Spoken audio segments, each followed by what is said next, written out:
नमस्कार, आप देख रहे हैं हमारा चैनल और आज हम बात करेंगे जालोर लोकसभा सीट के इतिहास के बारे में। आप सभी को पता है राजस्थान लोकसभा की 25 सीटें हैं और जिसमें जालोर सिरोही दोनों जिलों की मिलाकर एक लोकसभा सीट बनाई हुई है जिसे जालोर सिरोही लोकसभा सीट कहते हैं। और इसके इतिहास और वर्तमान के साथ साथ जो सियासी गणित क्या है, यहाँ पर जातीय गणित क्या है और तमाम चीजों को लेकर के बात करेंगे।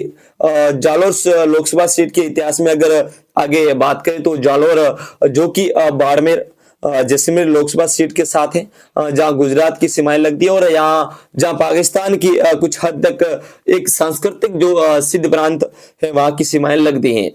यहाँ के एसटी वोटर की बात करें तो यहाँ वोटों की बैंक की अगर बात करें जालोर लोकसभा सीट से जो कुल वोट है करीब 20 लाख है।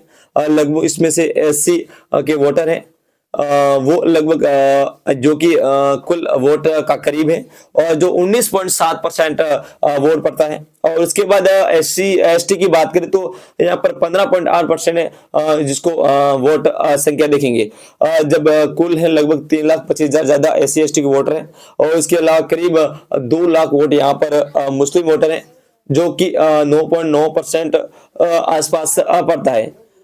अगर अपन रूरल और अर्बन एरिया की लिहाज से देखते हैं, यानी कि रूरल का मतलब होता है शहरी एरिया, कितनी यहाँ की आबादी विश्वास यहाँ पे कितनी आबादी रहती है और ग्रामीण एरिया की कितनी आबादी रहती है। अगर इसकी बात करें तो अब बात करेंगे जो होती है शहरी आबादी जिसका 87.5% जो आबादी है वो शहरी एरिया की है। लगभग 1,82,000 से ज्यादा जो शहर ग्रामीण एरिया में रहते हैं, शहरी लोग जो ग्रामीण एरिया में थे। और शहरी जो एरिया है वो 12.5% रहते हैं जिसमें जो वोटर है वो शहरी एरिया के अंदर आते हैं।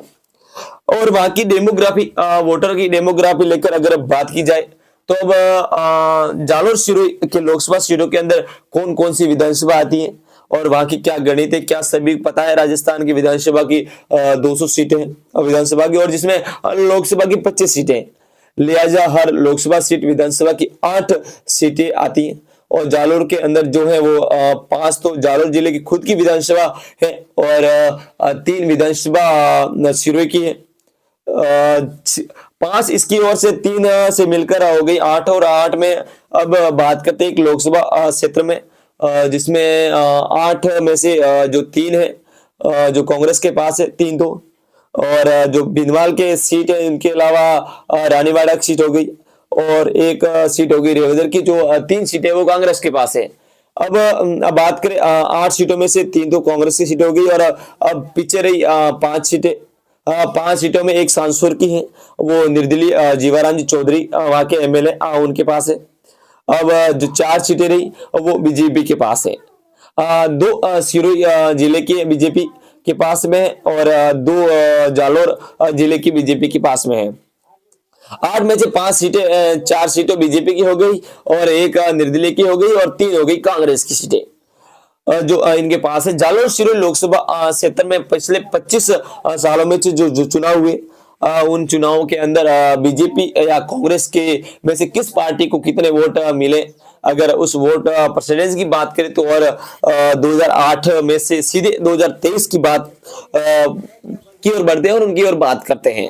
विधानसभा चुनाव के अंदर यहाँ पर कांग्रेस का वोट बैंक अगर बात करेंगे, मुख्य तौर पर बीजेपी की वोट बैंक की बात करेंगे तो बाकी पार्टी के विरोध विशेष वोट बैंक यहाँ पर नहीं रहा। तो कांग्रेस के 2008 के विधानसभा चुनाव में जो 38.3% वोट मिले थे और बीजेपी को मिले 33.6% वोट मिले थे।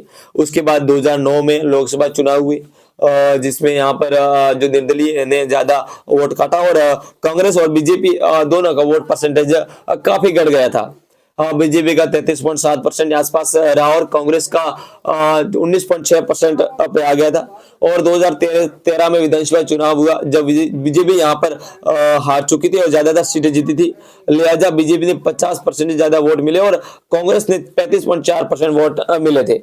2014 में लोकसभा चुनाव हुए और बीजेपी के यहाँ ग्राफ और बढ़कर 53.4% हो चला गया और कांग्रेस घटकर 18.3% हो गया।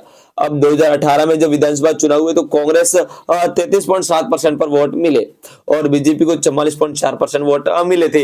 ये सब की गणित है। अब बात करें 2014, 2009 और 2018 यहाँ पर जो देवजी पटेल है वो सांसद है। और हाल ही में 2024 की बात करें, 2024 में यहाँ पर भाजपा के बहुत से उम्मीदवार तैयार हो रहे हैं, जिसमें जीवाराम जी चौधरी मानो तो उनके भाई नरेंद्र चौधरी मानो, दयाराम जी चौधरी मानो, सांवलाराम देवासी है, माननीय सांसद देवजी पटेल भी है, और उन्हीं के साथ साथ बहुत से जो श्रवण सिंह राव भी मानो, जो पूराराम जी चौधरी है, बहुत से भाजपा की ओर प्रत्याशी दावेदारी पेश करें, लेकिन अभी तक भाजपा की ओर कोई टिकट का निरीक्षण नहीं किया गया। टिकट किसको देती है नहीं देती पार्टी अभी तक कोई नहीं रहा है। और आपका कमेंट में जरूर बताएं आपका फेवरेट नेता कौन है और किसको टिकट